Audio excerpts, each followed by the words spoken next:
Hello दोस्तों, आपको हमारे चैनल में स्वागत है। आज हम बात करते हैं एसी सीरीज़ मोटर या यूनिवर्सल मोटर की।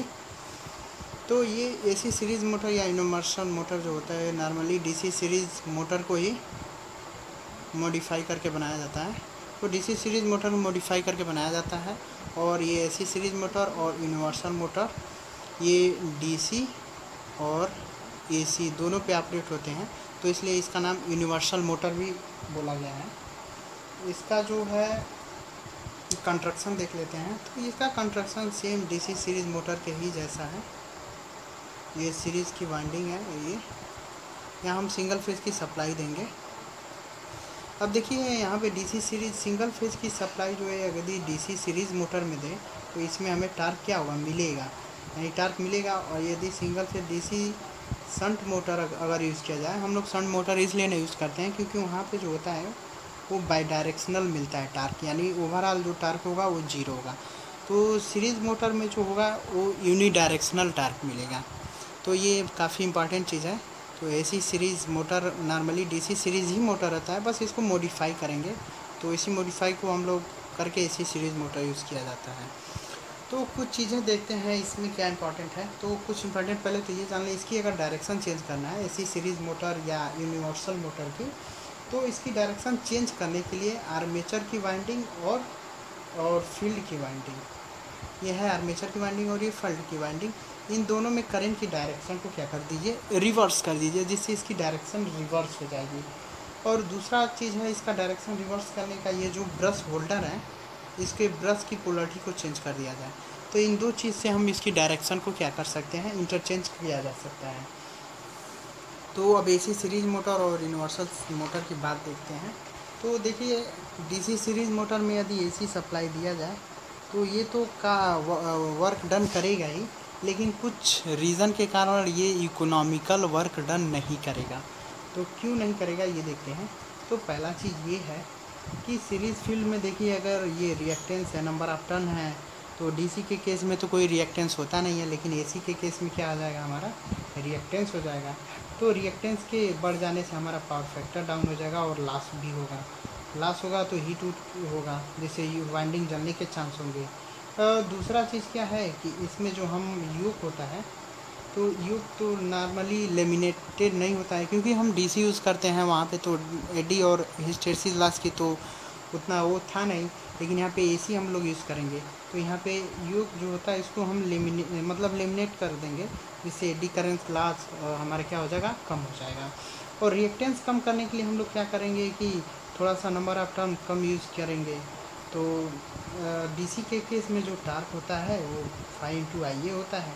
तो समझ लीजिए यदि नंबर ऑफ टर्न कम कर दिए तो हमारा एमएमएफ कम हो जाएगा और करंट भी क्या हो जाएगी, कम हो जाएगी, जिससे हमारा टार्क क्या हो जाएगा, कम हो जाएगा। तो इस टार्क को मेंटेन करने के लिए हम सीरीज़ में कोई कार्य नहीं करेंगे। कभी भी ध्यान दीजिए, डीसी सीरीज़ मोटर का जैसे डीसी सीरीज़ मोटर हो या एसी सीरीज़ मोटर हो, इसके फील्ड में हम कोई वर्क डन नहीं करेंगे, क्योंकि अगर वर्क डन हुआ तो हम जानते हैं कि यह स्पीड n बराबर EB/φ, या फाई को हम लोग IA बोल देंगे। जैसे ही इसको हम मतलब इस पर कोई कार्य किया जाएगा तो जैसे इसको हटाएंगे तो इसकी करंट क्या हो जाएगी, जीरो हो जाएगी।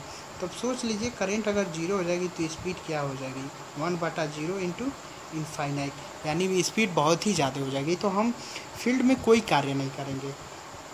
तो हमने देखा कि नंबर ऑफ टर्न कम कर देने से ये रिएक्टेंस ज़्यादा था, पावर फैक्टर लो हो जा रहा था। तो इसको कम करने के लिए हम इस पर कोई वो नहीं करेंगे। तो यूक जो था, यूक को हम लेमिनेटेड कर देंगे, जिससे लॉसेस कम हो जाएंगे। और दूसरी क्या है कि दूसरी समस्या ये है कि ये ब्रश और ये कम्यूटेटर सेगमेंट जो है इसमें स्पार्किंग पैदा होती है, स्पार्किंग होती है। ये हमारे 3 समस्या हैं। तो इन तीनों समस्या को कैसे मेंटेन किया जाएगा ताकि ये यूनिवर्सल मोटर अच्छे से रन करे। तो देखिए ये डीसी का है टार्क इक्वेशन और एसी का टार्क इक्वेशन आप जानते ही हैं कि I1 × I2 × sin अल्फा। तो इसमें क्या है कि हम सीरीज़ में कोई वर्क डन नहीं होगा, जो भी वर्क डन होगा हम आर्मेचर में वर्क डन करेंगे। तो हम क्या करेंगे, जैसे टार्क तो समझ लीजिए कम हो गया, तो इस टार्क को मेंटेन करने के लिए हम आर्मेचर में थोड़ा सा नंबर ऑफ टर्न को क्या करेंगे, बढ़ा देंगे। तो नंबर ऑफ टर्न जैसे बढ़ जाएगा तो करंट की वैल्यू बढ़ जाएगी। करंट की जब वैल्यू बढ़ जाएगी तो हमारा टॉर्क क्या हो जाएगा, फिर से मेंटेन हो जाएगा।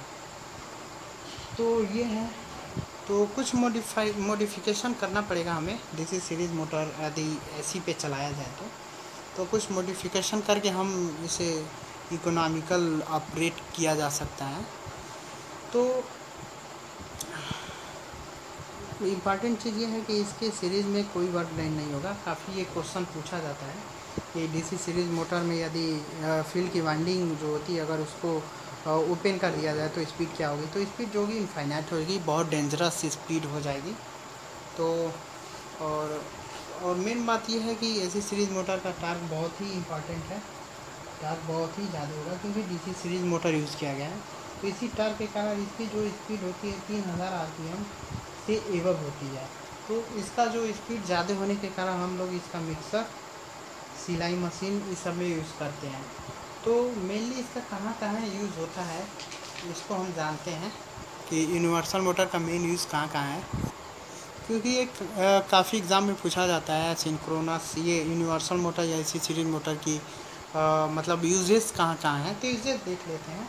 तो यूजेस जो पहला होता है हमारा वैक्यूम क्लीनर के लिए होता है, जो घरों में हम लोग जो यूज़ करते हैं कचड़े साफ़ करने के लिए जो पाइप होती है तो वैक्यूम क्लीनर। और दूसरा सेविंग मशीन के लिए यूज़ करते हैं, सेविंग मशीन के लिए यूज़ करेंगे। और तीसरा ड्रिल के लिए यूज़ करेंगे। ड्रिल का मतलब जो दीवारों में छेद किया जाता है तो उसके लिए यूज़ करेंगे। और जो टूल्स के लिए यूज़ करेंगे, टूल्स मतलब जैसे मशीन का टूल्स डिज़ाइन करना हो तो इसके लिए टूल्स यूज़ करेंगे। अब थोड़ा सा कुछ एक दो और इम्पॉर्टेंट पॉइंट है यूनिवर्सल मोटर से, तो इसके बारे में जानते हैं। जैसे कि यदि अगर फुल लोड पे हम लोग इसको ऑपरेट करें, फुल लोड पे, तो इसका पावर फैक्टर 90% यानी 0.9 हो जाएगा। मतलब ये फुल लोड पे बहुत ही पावर फैक्टर इसका अच्छा होता है। और वैसे भी जान ही रहे हैं कि ये डीसी सीरीज मोटर है तो स्टार्टिंग क्लास से बहुत अच्छा होगा। और इसकी स्पीड का जो रेशियो है वो 1500 से लेके, इसकी जो स्पीड है वो 1500 से लेके 15000 आरपीएम तक, आरपीएम के बीच होती है। तो यूनिवर्सल मोटर और एसी सीरीज़ मोटर दोनों, यूनिवर्सल मोटर हम लोग इसलिए बोलेंगे क्योंकि ये दोनों पे ऑपरेट होगा, एसी और डीसी को, तो इसे यूनिवर्सल मोटर बोला जाएगा। तो इसका थोड़ा सा अलग तरीके से इसकी थोड़ा सा कंस्ट्रक्शन बनाते हैं और आपको वर्किंग बताते हैं कि कैसे ये वर्क करता है। तो थोड़ा इसका ऑपरेशन देख लेते हैं, इसकी डिज़ाइन क्या है। तो DC series motor, AC series motor या यूनिवर्सल मोटर, इसकी डिज़ाइन जो होती है, ये हमारा योक है,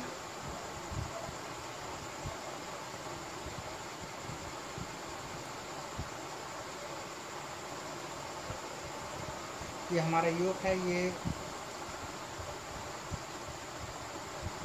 स्टेटर है पूरा मैग्नेट मटेरियल है। नॉर्मली हम लोग फेरो मैग्नेट यूज़ करते हैं, या आप सिलिकॉन स्टील या डिपेंडिंग अपॉन द रेटिंग या कास्ट के हिसाब से जो भी मटेरियल यूज़ कर लें। तो ये, और जो दूसरा यहाँ पे हम लोग यूज़ करते हैं ये हमारा होता है रोटर। रोटर हमारे में ये नंबर ऑफ़ कंडक्टर रखे होते हैं, ये रोटर है, स्लॉट होंगे, नंबर ऑफ़ कंडक्टर है। और बीच में हमारा ये कम्यूटेटर है, कम्यूटेटर है। इस कम्यूटेटर के साथ में वाइंडिंग होगी, ऐसे वाइंडिंग होगी। अब देखिए ये जो हमारी वाइंडिंग ये है, हमारी ऐसे वाइंडिंग होगी, ये भी वाइंडिंग है। और ये कार्बन ब्रश होंगे यहाँ पे, और यहाँ पे कार्बन ब्रश होंगे। इस कार्बन ब्रश का कनेक्शन यहाँ से होगा, और इस कार्बन ब्रश का जो कनेक्शन होगा ये यहाँ से होगा, ये यहाँ, और ये ऐसे यहाँ सिंगल फेज की सप्लाई हम लोग देंगे। तो जैसे ही सिंगल फेज की सप्लाई यहाँ पे दिया जाएगा, जैसे ही करंट यहाँ एंट्री करेगी तो इसमें नॉर्थ और यहाँ पे साउथ बन जाएगा।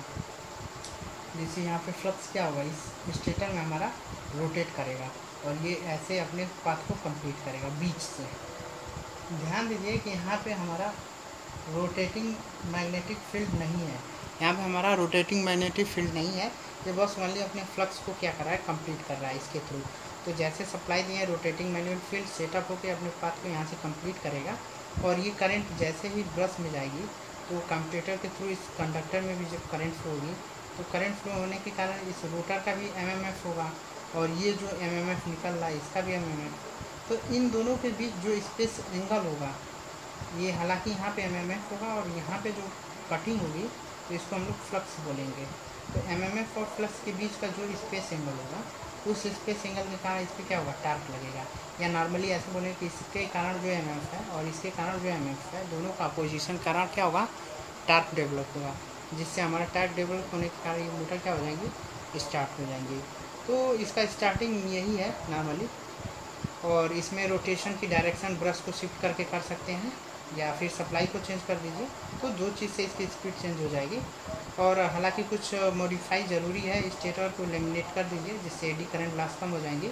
और हिस्टेरिसिस लॉस को कम करने के लिए हम मटेरियल अच्छा यूज़ करेंगे, जैसे हम लोग फेरोमैग्नेट यूज़ करते हैं। फेरोमैग्नेट का जो एरिया होता है काफ़ी कम होता है, तो हिस्टेरिसिस लॉस नॉर्मली जानते हैं कि एरिया पे डिपेंड करता है। तो बस दोस्तों आज के लिए इतना ही, धन्यवाद।